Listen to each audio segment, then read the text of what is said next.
Hello everybody, welcome back to the channel. Thank you very much for joining me. My name is Lornus, and in today's episode we will be talking about the PlayStation 3. So today's episode is going to be a buying guide and what I would recommend to do if you're in the market for one of these bad boys in 2024. So if you enjoy PlayStation 3 content, drop a like, subscribe if you're new, and let's just get straight into it, shall we? So before we start, this is only my opinion, so please don't come at me in the comments and say, this is wrong, okay? I'm just trying to help out. I've had a few comments in the last couple of weeks suggesting what's the best way to go about collecting and etc. and etc. So I thought I'd do a massive video on it, or a video on it, just to put my 2 cents into the mix. And with the PS3, if you haven't seen my previous video of why I'm still playing the PS3, go check it out. I'll link it up here somewhere. I'm not sure where. But yes, this is my favorite console of all time, and they are cheap. So to start off with, the actual console itself and what variants you can get vary. So this is the PS3 Slim. This is the 160 GB one, I believe. This is a later revision. I think the Slim came out in 2009, 2010, and in my opinion, is probably the best option. It's the most reliable option compared to the earlier fat versions. They're called fat because they are some chunky boys. Have you look? I'll put a picture up. They're chunky and they overheat, and the RSX, which is pretty much the main computer on the PlayStation 3, dies. It does. Yes, there's a few benefits to having the earlier models. Especially if you get a backwards compatible one, they're fantastic. They really are, but they're very fragile and they're 20 years old nearly, and you have to be careful with them. You do. The backwards compatible ones will set you back a little bit more money, and the figures in that will probably be in pounds. If you're looking for euros or dollars, then convert it and it should be roughly the same. Backwards compatible ones are probably anywhere between 150 to £200, depending on condition, whether they've been serviced or not. So to me, I can't really recommend them. Especially, I can't recommend the fat ones because they're just so fragile. They are. So the next best thing, in my opinion, is a Slim. And these are lovely looking consoles. They are. You can get them in, I believe you can get them in a fair few colours. You can get a white, a red, obviously black. I think they do other colours as well. I'm not so sure. You can get a Super Slim, which was a later revision of the PlayStation 3, which was like 2012, 2011, 2012, with the slide loader disc tray.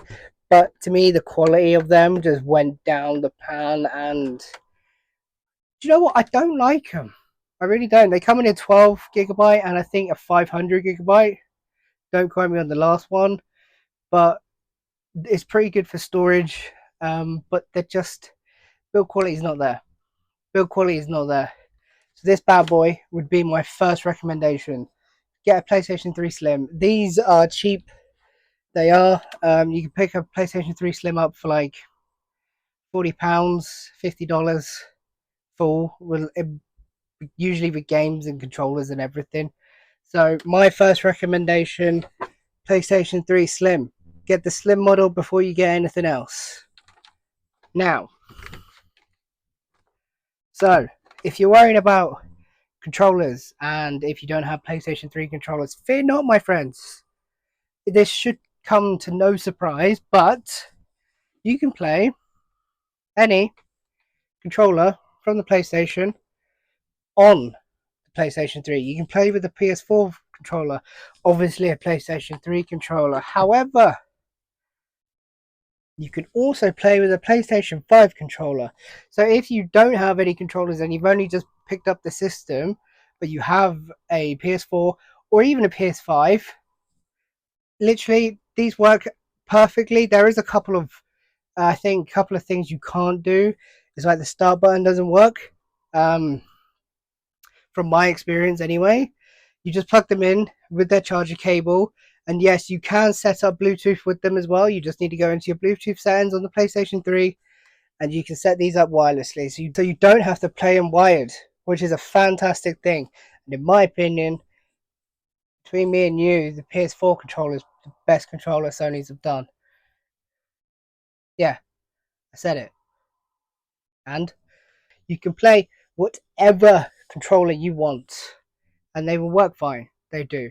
So if some people are not a fan of the PlayStation 3 controller itself, which I understand is quite small. I have small hands, but it is quite small. But I think it's a great controller. I do, but that's my opinion.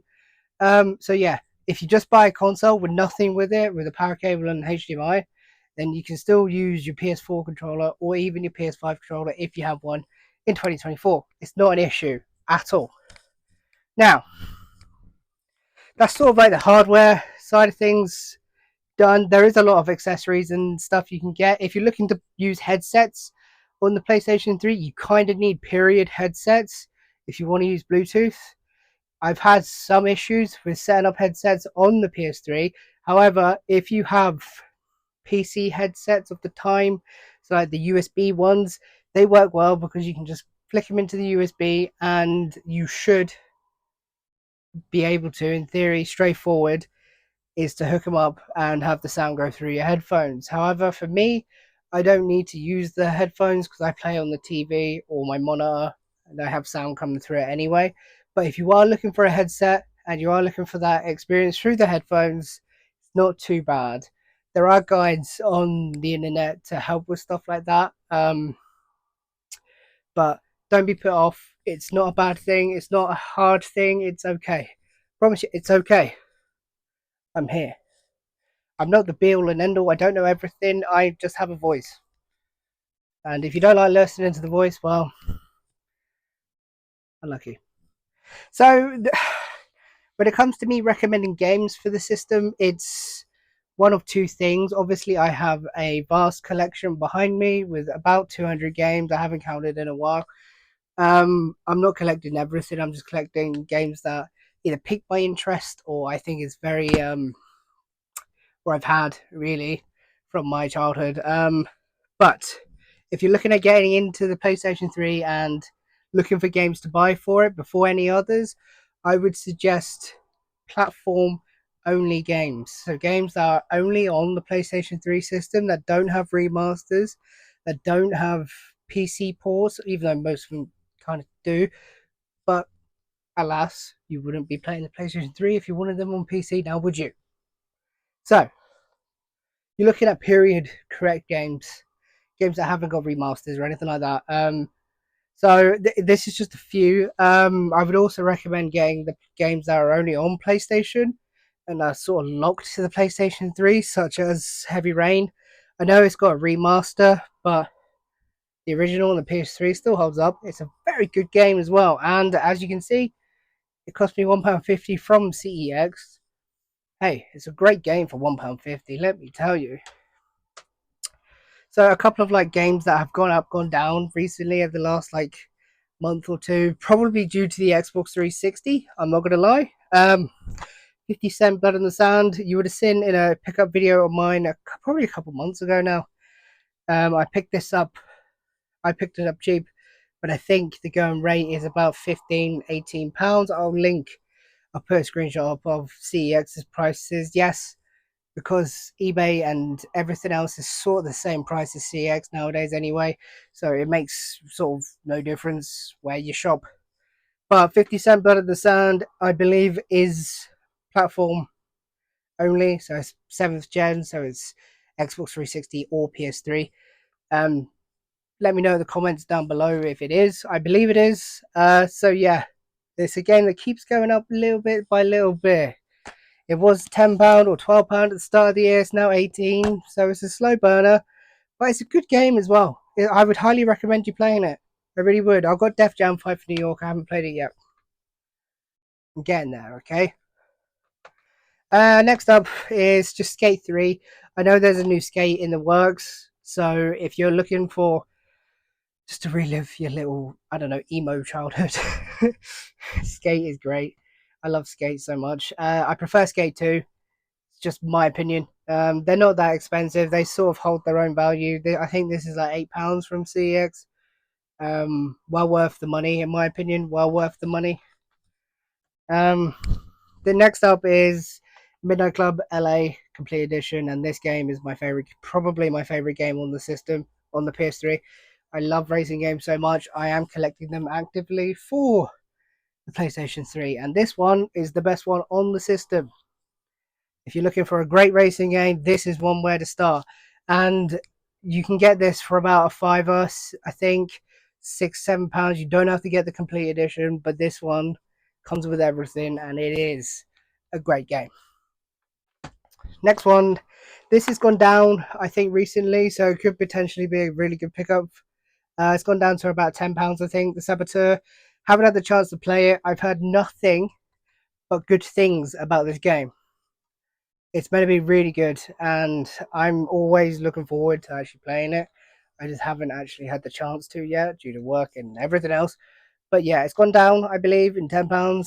I would recommend you picking this up. I really would. Um, Sooner rather than later, 100% on that one.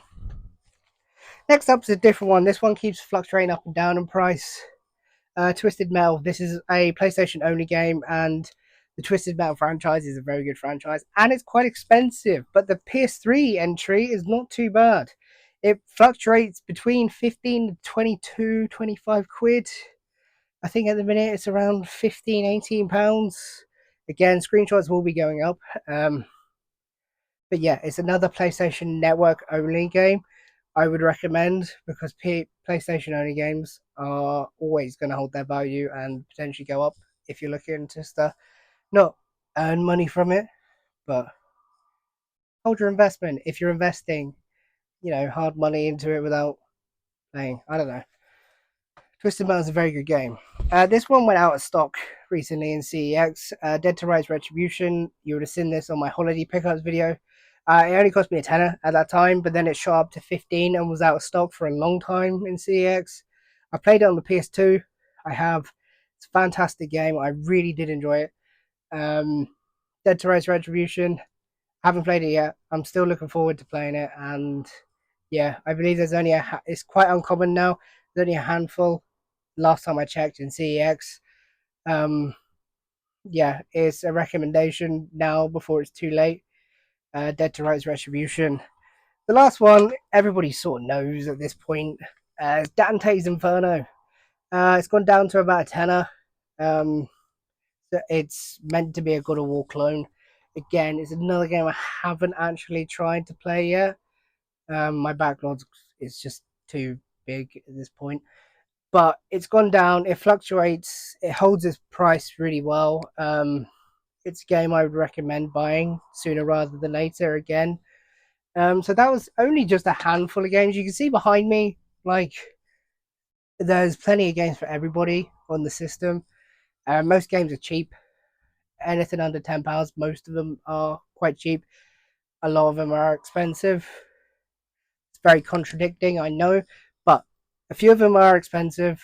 There's a few games I want personally that are expensive on the system, but if you want just a general start to your PlayStation 3 library, there's a lot of games for less than £10, $10, €10. There's a lot, and a lot of good ones at that.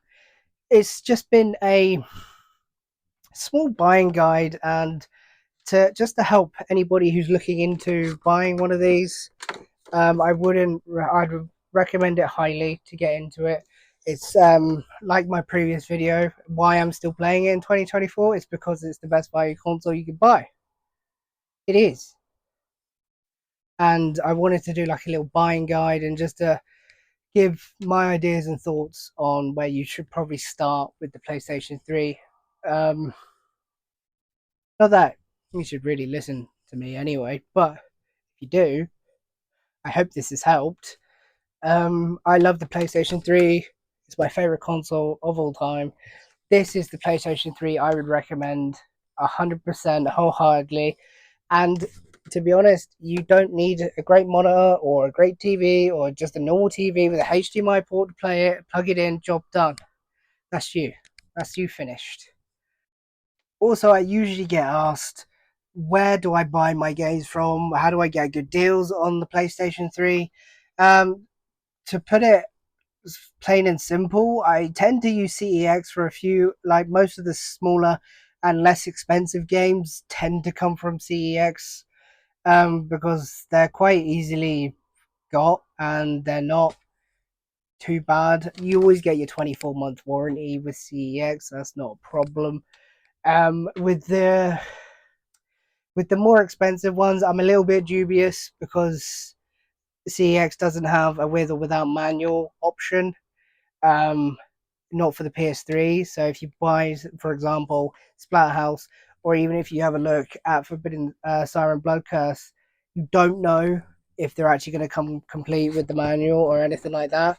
So you do take a chance. If you're looking at decent deals right now, Vinted is a pretty good place to go. I've bought on Vinted a lot over the last 18 months, 2 years. Never really had a problem. It's not bad. It's one of my go-to. Vinted and eBay. eBay is a lot better now. I never used to buy much off eBay because I always thought it was more expensive than like CEX or anything like that. But at the moment, you can still get some really good deals. I bought one game recently that was a very good deal, and I'm very happy about it. I'm looking forward to that when that arrives. It won't be here probably till next video, maybe the one after. But yeah, you can still buy deals. I think finding the games is where the fun is at. It is harder now in 2024. I would say that, just as a point, to find the more niche and a little bit more expensive games is becoming a bit more difficult, but not unobtainable. I wouldn't say it's unobtainable. I would just say it's a little bit more difficult. So yeah, I predominantly you can use Facebook Marketplace or anything like that depending on where you live. But from where I am, it's not great. Like the secondhand marketplace is really not great, so I don't tend to use it. But I've known a lot of people that have had some really good pickups from that. You just have to be like on the ball and quick. Um, but even with car boots or anything, they're your best bets if you have any locally. Unfortunately for me, I do not. So I don't tend to frequent car boots or anything like that often, um, unless I go visit family, and then car boots are pretty good. Ain't gonna lie. But yeah, they're my main sources of where I source my games. That's a lot of sources, saucy. Um, they're my recommendations. Obviously, with Vinted, um, you pay postage and fees on top. Whereas with eBay, you pay X, Y, and Z what the seller wants, and then if it is add postage, you add the postage. But with eBay, you get a money back guarantee for buyer. It's not particularly great for the seller sometimes, but I digress. Won't go into that in this video. So yeah, they're my main three: Vinted, CEX, eBay. Out of those three, the ones I would recommend before the other is Vinted, eBay, and then CEX last. I like CX. I really do like CX. I do like doing the CX lotteries and everything like that, but can't really recommend them above eBay and Vinted. You never really know the condition of the games you're buying. You don't know what's going to turn up, essentially. So yeah, I honestly I hope you guys have enjoyed this video. It's been a blast to film because I love the PS3 so much. It's my favorite console. I cannot get enough of it. Yeah, it's my favorite console to collect for. It really is.